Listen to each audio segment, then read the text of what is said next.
Bismillah. Assalamualaikum warahmatullahi wabarakatuh. Alhamdulillah. Alhamdulillahi rabbil alamin. Al-malikul haqqul mubin. Alimul ghaibi wasyahadah. Wa huwal azizul hakim. Nahmaduhu subhanahu wa ta'ala. Wa bihi nasta'in. Wa nastahdihi jalla wa ala. Wa natubu ilayhi. ونستغفره وهو الغفور الرحيم ونشهد أن لا إله إلا الله وحده لا شريك له الواحد الأحد والفرد الصمد لم يلد ولم يولد ولم يكن له كفوا أحد ونشهد أن محمدا عبده ورسوله ومصطفاه وحبيبه أرسله الله للناس كافة ورحمة للعالمين صلى الله عليه وعلى آله وصحابته والتابعين والتابع التابعين لهم بإحسان إلى يوم القيامة أما بعد فيا إخوان المسلمين رحمكم الله أوصيكم بتقوى الله وطاعته لعلكم تفلحون كما قال الله تعالى في القرآن الكريم أعوذ بالله من الشيطان الرجيم يا أيها الذين آمنوا اتقوا الله حق تقاته ولا تموتن إلا وأنتم مسلمون وقال أيضا يا أيها الذين آمنوا هل أدلكم على تجارة تنجيكم من عذاب أليم أما بعد. Puji syukur kehadiran Allah Subhanahu wa taala yang telah memberikan kita nikmat iman, ihsan, sehat, walafiat, sehingga dengan nikmat itu kita bisa dapat melaksanakan kewajiban kita sebagai seorang muslim mukmin, yakni salat berjamaah di masjid yang mulia ini. Lalu salawat dan salam tak lupa selalu kita tercurahkan kepada junjungan Nabi besar kita Muhammad sallallahu alaihi wasallam, keluarga, sahabat, serta pengikutnya hingga hari kiamat nanti.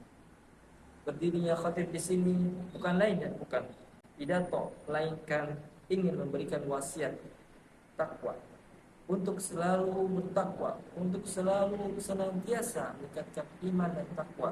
Karena dengan takwa itu hakikatnya adalah suatu bekal kita untuk menuju akhirat nanti sebelum kita kembali kepada Allah SWT. Maka hendaklah kita bertakwa dengan sebenar-benarnya takwa. Sebagaimana Allah SWT berfirman di surah Al-Imran ayat 102. Ya ayyuhalladzina amanu taqullaha haqqa tuqatih wa la tamutunna illa wa antum muslimun. Wahai orang-orang beriman, bertakwalah dengan sebenar-benarnya takwa. Dan janganlah kalian mati kecuali kalian dalam keadaan muslim. Ma'asyiral muslimin rahimakumullah. Allah SWT berfirman di dalam surah As-Saff ayat 10 yang sebagaimana tadi khatib bacakan. A'udzu billahi minasyaitonir rajim. Ya ayyuhalladzina amanu hal adullukum ala tijaratin tunjikum min adzabin alim. Tu'minuna billahi wa rasulihi wa tujahiduna fi sabilillahi bi amwalikum wa anfusikum dzalikum khairul lakum in kuntum ta'lamun. Hai orang-orang beriman, maukah kamu akan kutunjukkan suatu perniagaan atau perdagangan yang dapat menyelamatkan kamu dari azab yang pedih? Maka dalam ayat ini jelas bahwa seruan untuk orang-orang yang beriman sekaligus ajakan kepada orang-orang beriman. Ajakan apa? Bisa dikatakan seperti ini.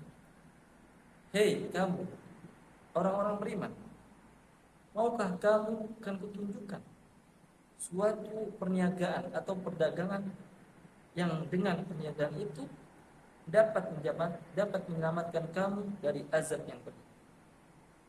Maka di sini seorang ulama mufassir Quraisy Shihab menjelaskan dalam tafsir Al-Misbah. Maksud kata tijarah pada ayat 10 adalah sebagai amal soleh. Memang Al-Quran seringkali menggunakan kata itu untuk makna tersebut. Karena motivasi beramal soleh oleh banyak orang adalah untuk memperoleh ganjaran persis seperti perniagaan yang digunakan seseorang untuk memperoleh keuntungan.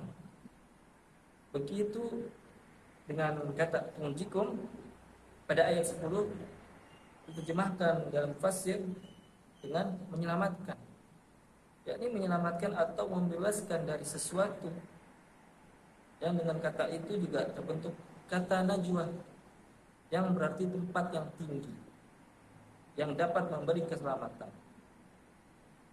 Maka dengan demikian ayat 10 dapat mudah dipahami bahwa Allah SWT menawarkan satu bentuk tijarah, yaitu perdagangan yang akan menyelamatkan kamu dan membebaskan manusia dari api neraka. Sepintas dapat dikatakan bahwa keselamatan dari siksa api neraka bukan merupakan dambaan bagi para pedagang. Maka dengan kata lain, tidak rugi bukanlah harapan mereka, tetapi yang mereka harapkan adalah keuntungan. Jadi orang yang beriman dan beramal soleh akan memperoleh keuntungan, sebagaimana halnya orang yang berdagang dan memperoleh keuntungan yang seolah tak pernah berhenti. Lalu apa jawaban Allah setelahnya? Dari ajakan untuk perniagaan yang dapat menyelamatkan dari azab yang pedih, lanjutan dari ayatnya adalah tu'minuna billah. Tu'minuna billahi wa rasulih wa tujahiduna fi sabilillahi bi amwalikum wa anfusikum. Dzalikum khairul lakum in kuntum ta'lamun. Yaitu kamu beriman kepada Allah dan Rasulnya dan berjihad di jalan Allah. Berjihad di jalan Allah dengan harta dan jiwamu. Itulah yang lebih baik bagimu jika kamu mengetahui. Maka syaratnya adalah tadi, yaitu pertama beriman kepada Allah, beriman kepada Rasul, lalu kedua adalah berjihad di jalan Allah dengan harta dan jiwamu. Yang itu adalah lebih baik bagimu jika kamu mengetahui. Dan ini merupakan syarat-syarat dari perniagaan Allah SWT. Ma'asyiral muslimin rahimakumullah. Selanjutnya pada ayat 11 tadi, perdagangan di sini adalah bisa disebut dengan adalah perjuangan di jalan Allah. Ulama Quraisy Shihab dalam tafsir Al-Misbah menjelaskan kalimat tujahiduna fi sabilillah yang berarti memiliki makna bahwa perniagaan itu adalah perjuangan di jalan Allah, perjuangan di jalan Allah. Dan itu jika kamu mau, maka berimanlah. Jika kamu mau, maka berimanlah kepada Allah dan Rasul-Nya, yaitu dengan meningkatkan iman dan takwa dan memperbarui iman takwa dari waktu ke waktu. Selain itu juga berjihad secara sungguh-sungguh dengan mencurahkan apa yang kau miliki, baik berupa tenaga, pikiran, waktu, dan dengan harta-harta dan jiwa masing-masing di jalan Allah. Dengan demikian, beriman dan berjihad secara bersungguh-sungguh, maka nilainya lebih tinggi lagi luhur bagi kamu. Tentu saja jika kamu mengetahui, kamu akan mengerjakannya. Maka dengan demikian, beriman dan berjihad secara sungguh-sungguh, maka nilainya sangat tinggi. Tentu saja jika kamu mengetahui, kamu akan mengerjakannya. Lalu di bagian akhir ayat terdapat kalimat in kuntum ta'lamun. Menurut ulama mufassir Quraisy, makna kalimat itu mengandung kecaman yang keras. Kecaman yang keras karena seseorang yang tidak berpengetahuan tidak dianggap benar amalannya, maka tidak akan memperoleh ganjaran, bahkan tidak memiliki kebaikan. Maka dari itu Allah kembali menegaskan, jika di dalam iman dan amal soleh ada kebaikan, di dalam perdagangan yang sesuai dengan syariat juga ada kebaikan. Ma'asyiral muslimin rahimakumullah. Maka dari ayat yang tadi bisa dapat memberikan pelajaran yang berharga.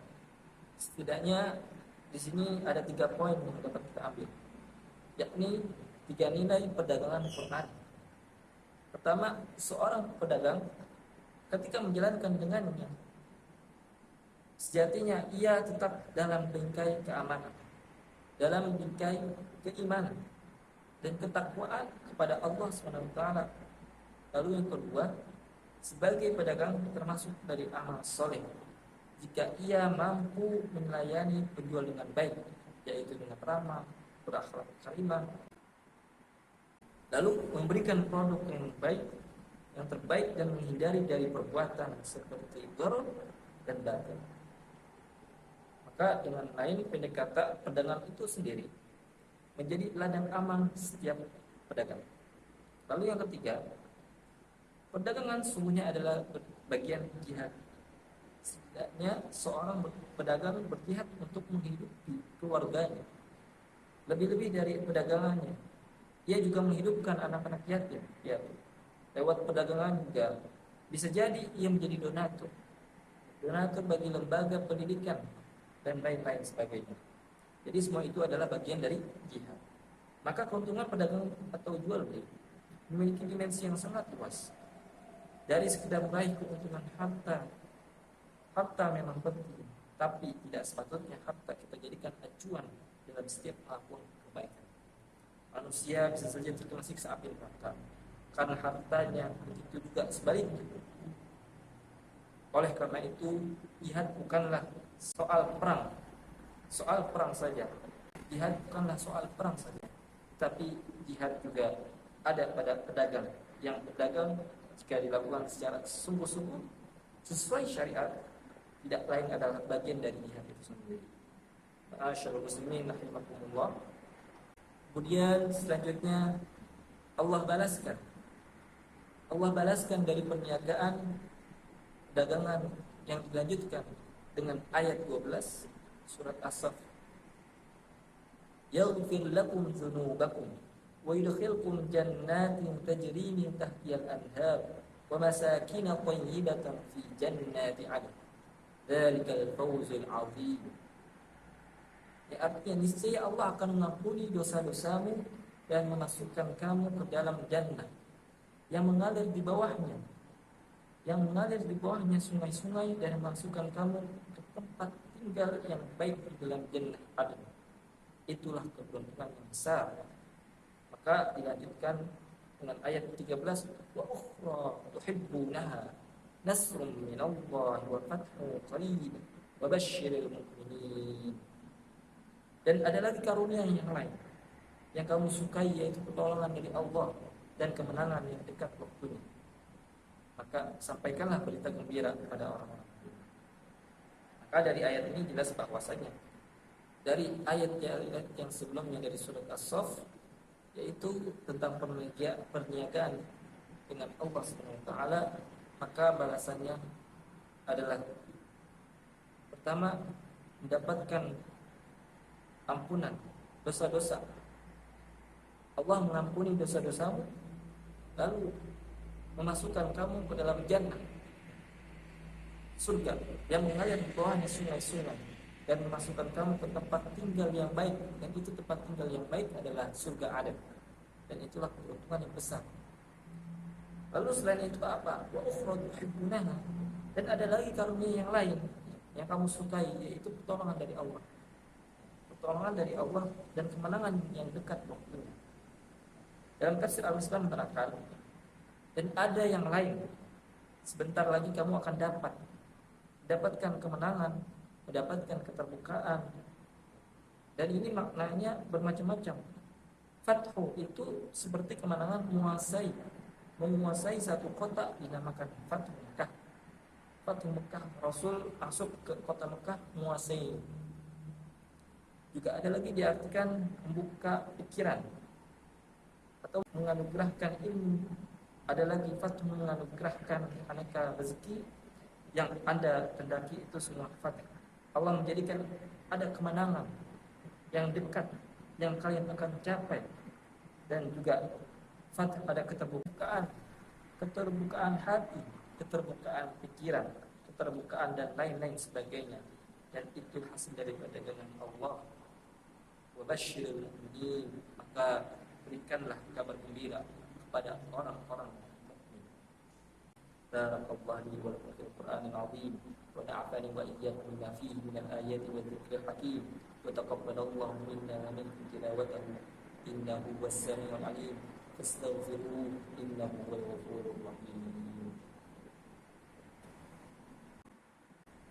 الحمد لله رب العالمين الملك الحق المبين عالم الغيب والشهادة وهو العزيز الحكيم أحمده سبحانه وتعالى وبه نستعين ونستهديه جل وعلا ونتوب إليه ونستغفره وهو الغفور الرحيم نشهد أن لا إله إلا الله الواحد الأحد والفرد الصمد لم يلد ولم يولد ولم يكن له كفوا أحد ونشهد أن محمدا عبده ورسوله ومصطفاه وحبيبه أرسله الله للناس كافة ورحمة للعالمين وصلى الله عليه وعلى آله وصحابته أجمعين والتابعين والتابعين لهم بإحسان إلى يوم القيامة أما بعد فيا أيها الناس اتقوا الله فيما أمر وانتهوا عما نهى واعلموا أن الله معكم بأمر بدأ فيه بنفسه وثنى بملائكته بقدسه وقال تعالى إن الله وملائكته يصلون على النبي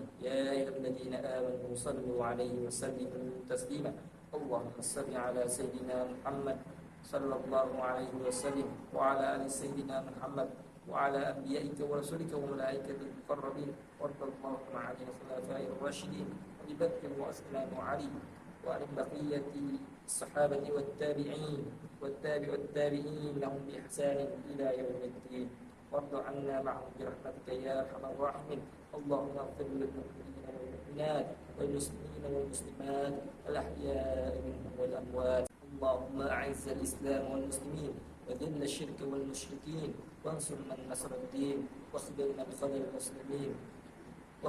من خذل المسلمين ودمر أعداء الدين وأعل كلمتك إلى يوم الدين اللهم ادفع عنا البلاء والوباء والزلازل والمحن وسوء الفتن ومحن ما ظهر منها وما بطن عن بلدنا إندونيسيا خاصة وسائر بلدان المسلمين عامة يا رب العالمين ربنا ظلمنا أنفسنا وإن لم تغفر لنا وترحمنا لنكونن من الخاسرين ربنا آتنا في الدنيا حسنة وفي الآخرة حسنة وقنا عذاب النار عباد الله إن الله يأمركم بالعدل والإحسان وإيتاء ذي القربى وينهى عن الفحشاء والمنكر والبغي يعظكم لعلكم تذكرون واذكروا الله العظيم يذكركم واشكروه على نعمه يزدكم ولذكر الله أكبر أقم الصلاة